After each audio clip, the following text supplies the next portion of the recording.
How to install LinkedIn Insight tag using Google Tag Manager. Let's learn in this video. In the Signals Manager, in your Campaign Manager, click on the Insight tag here.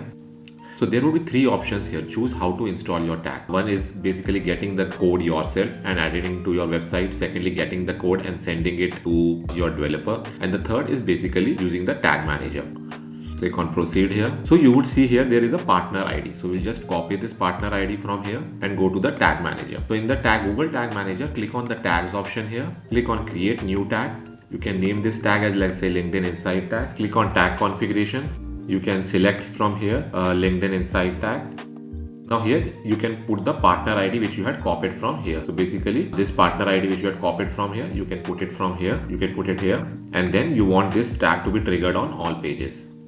Click on all pages here, and then once you are done, just click on save, and then you can publish this tag. So we have already done that, so we won't be doing that again. So this is how you can add LinkedIn Insight tag to your website through Google Tag Manager. Thanks so much.